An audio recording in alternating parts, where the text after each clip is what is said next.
দিল্লিতে বলেছিল দেবে ২৫০০, আজ পর্যন্ত দেয়নি। উত্তরপ্রদেশ জ্বলছে, বাংলার লোকেরা দিল্লিতে কাজ করতে গেলে বাংলা ভাষায় কথা বললে তাকে মারে, উত্তরপ্রদেশে অত্যাচার করে, রাজস্থানে করে। আমরা কাউকে অসম্মান করি না, আমরা সবাইকে নিয়ে চলতে ভালোবাসি। দিল্লিতে, বিহারে, উত্তরপ্রদেশে সব জায়গায় মাছ খাওয়া বন্ধ, মাংস খাওয়া বন্ধ, ডিম খাওয়া বন্ধ বিজেপি রাজ্যে। তাহলে মানুষ কি খেয়ে থাকবে? কে কি খাবে তার নিজের ব্যাপার, কে কি ধর্ম পালন করবে সেটা নিজের ব্যাপার, কে কি উৎসব করবে সেটা নিজের ব্যাপার। আমরা বিশ্বাস করি সর্বধর্ম সমন্বয়, আমরা বিশ্বাস করি বাংলা সম্প্রীতির মাটি, সবাইকে নিয়ে চলার মাটি, সংস্কৃতির মাটি। আমরা দুর্গা পুজোও করি, আমরা কালী পুজোও করি, আমরা ইফতারও করি, আমরা ঈদ মুবারকও করি, আমরা বড়দিনও করি, আমরা জায়ের থানাও যাই, আমরা মাঝির থানাও যাই, আমরা মতুয়া ঠাকুরেও যাই, আমরা লোকনাথ ঠাকুরেও যাই। এটা আমাদের পরম্পরা। আর বিজেপির ধর্মের নামে একটা বিষ বৃক্ষ তৈরি করছে। এই ধর্ম আমাদের কারো ধর্ম নয়, আমাদের ধর্ম রামকৃষ্ণ পরমহংসদেবের ধর্ম, আমাদের ধর্ম স্বামী বিবেকানন্দের ধর্ম, আমাদের ধর্ম রবীন্দ্র নজরুলের ধর্ম। তাই এটা কিছু না, পেছন থেকে দেখতে পাচ্ছি না বলে, সামনে যারা দাঁড়িয়ে আছে সেই জন্য বলছি। আমি আপনাদের বলি, এই তোমরা আমার গলা তো শুনতে পাচ্ছ, আর আমি তো ঘুরে ঘুরে বলছি সব জায়গায়, যাতে সবাই দেখতে পাও। এখানে লক্ষাধিক মানুষ আছে একটা কনস্টিটিউয়েন্সির মধ্যে, দুটো জায়গায়, গর্ব হওয়া উচিত। এবং আপনাদের এখানে জমির মিউটেশন বন্ধ করেছিলাম, কারণ গরিব মানুষের জমি দখল করে নিচ্ছিল বলে। শওকত জিতলে আমায় যেটা বলবে আমি সেটা করে দেব। গরিব মানুষের জমির দখল না করে যে ইন্ডাস্ট্রি সম্ভব সেটা আমরা করব, বাট কিছু লোকের টাকা তোলার জন্য ওটা আমি করব না। এটা মাথায় রাখবেন, পরিষ্কার মাথায় রাখবেন। হসপিটালটা যাকে তৈরি করতে দেওয়া হয়েছিল সে করেনি, কিন্তু ইসলামিয়া হসপিটাল, ভাঙড়ের এই হসপিটাল তৈরি করবে, তারা ইতিমধ্যেই আমাদের কাছে প্রস্তাব পাঠিয়েছে, সেটাও হয়ে যাবে।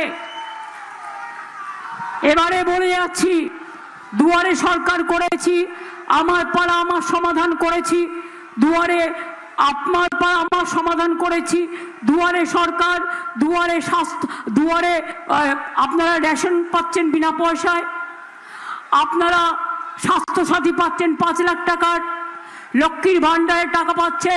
সংখ্যালঘুরা জেনে রাখবেন, সবচেয়ে বেশি কাজ আমাদের আমলে হয়েছে।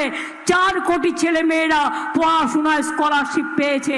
আমরা মুয়াজ্জেম ইমামদেরও টাকা দিই, আমরা পুরোহিতদেরও দিই, আমরা জায়ের থান ধামসামাদেরও দিই, আমরা মাঝের থানেও দিই, আমরা বেরিয়াল গ্রাউন্ডেও দিই, আমরা শ্মশান কবরেও দিই, এমনকি কেউ মারা গেলেও আমরা টাকা দিই তার শেষকৃত্য পালন করার জন্য। এটা মাথায় রাখবেন। এবং তাই বলি, কি ভরসা আছে তো আমার উপর? দেখছেন তো লড়াইটা কি হচ্ছে।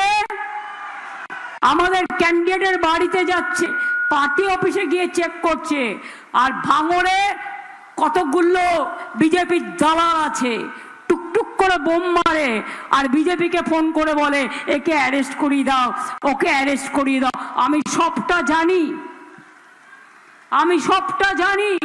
এদের বিশ্বাস করবেন না, এরা বিজেপির টাকায় চলে, আমি জানি বলে বলে যাচ্ছি। বিজেপির টাকায়, বিজেপিরও যেমন কমিউনাল, তেমনি আরো কিছু কমিউনাল আছে অন্যান্য ধর্মেও। মাথায় রাখবেন, যারা বিজেপির কাছে টাকা খেয়ে নিজের বর্ণের সাথে, নিজের জাতির সাথে গদ্দারি করে, এদের ক্ষমা করবেন না, এদের ক্ষমা করবেন না, এদের ক্ষমা করবেন না। আমি ইচ্ছা করে ক্যানিং থেকে শওকতকে নিয়ে এসেছি। শওকতই আমার বলেছিল 8টা থানা বানাতে, আমি এখানে 8টা থানা বানিয়ে দিয়েছি কলকাতা পুলিশের আন্ডারে। ওই আমাকে বলছিল, দিদি মেডিকেল কলেজ হাসপাতালটা শুরু হয়নি, আমল্লা মোড়ে যাকে টেন্ডার দেওয়া হয়েছে সে করেনি, এখন ইসলামিয়া হসপিটাল প্রস্তাব পাঠিয়েছে, ওটা আমরা করে দেব। এবং বানতলা থেকে শুরু করে টোটাল ভাঙড় পর্যন্ত শুরু করে, মনে রাখবেন ক্যানিং স্টেডিয়াম থেকে শুরু করে বাকি যা আপনাদের দরকার আমি করে দেব, কিন্তু কথা দিতে হবে শওকতকে আপনারা ভাঙড়ে জেতাবেন। আর ক্যানিং পূর্বেও আমার প্রার্থী বাহারুলকে জেতাবেন, এটা আমায় কথা দিতে হবে। আরও 2 লক্ষ ছেলে মেয়ের চাকরি কিন্তু হবে, লেদার হবে, সব প্রস্তুত হচ্ছে। এবং আপনাদের এখানে অনেক ইন্ডাস্ট্রি গড়ে উঠবে, নিশ্চিন্তে থাকুন। আমাকে যেভাবে শওকত বলবে বাহারুলকে নিয়ে আমি সেইভাবেই কাজ করব। ওকে আমি খুব ভালোবাসি, ওকে খুন করতে চায় ওরা, ওর সিকিউরিটি তুলে নিতে চায় বিজেপিকে বলে। আমি সব খবর রাখি, যদি কোনো রকম সিকিউরিটি তুলে নিয়ে ওর প্রতি কোনো হামলা হয় তাহলে কিন্তু আমি ছেড়ে কথা বলবো না, প্রশাসনকে জানিয়ে রাখলাম। বিজেপির নিজের হিম্মত নেই, আমাকে লড়তে পারে না, ওরা শওকত মোল্লার সাথে ঝগড়া করে মরছে।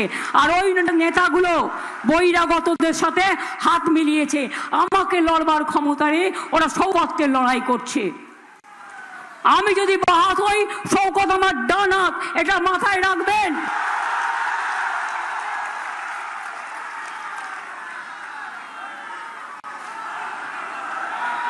এদের উপর কোনো অত্যাচার আসলে আমি ছাড়বো না। বিজেপির নেতারা 20টা করে গাড়ি সেন্ট্রাল ফোর্স, 30টা করে গাড়ি নিয়ে আর পুলিশ নিয়ে দিল্লির ঘুরে বেড়াবে, আর শওকতদের সিকিউরিটি কেড়ে নেওয়া হবে। কারণ BJP vanish washing commission order দেবে। মনে রাখবেন, মানুষের জীবন নিয়ে খেলবেন না, মানুষের নিরাপত্তা নিয়ে খেলবেন না। আমার সিকিউরিটি তুলে নিন, যদি সেরকম হয় আমি আমার সিকিউরিটি তুলে নিয়ে আমি শওকতকে দিয়ে দেবো, যে আপনারা কি করতে পারেন। আমার সিকিউরিটির দরকার নেই, আমি এসব গুন্ডা টুন্ডাকে ভয় পাই না।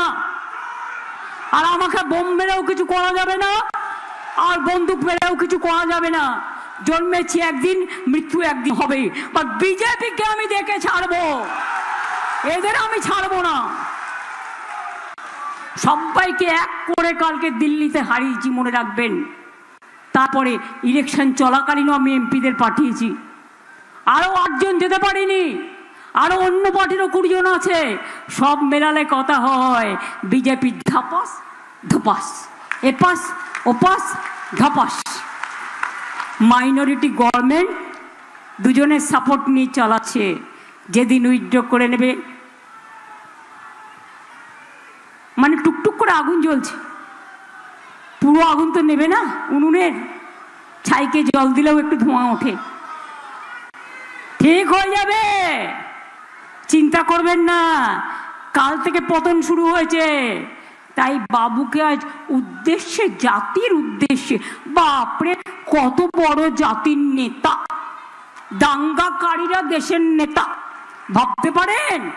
देश का नेता कैसा हो, गांधी जी जैसा हो, नेताजी जैसा हो, अंबेडकर जैसा हो, मौलाना अबुल कलाम आजाद जैसा हो, राजेंद्र प्रसाद जैसा हो, देशेर साहित्यिक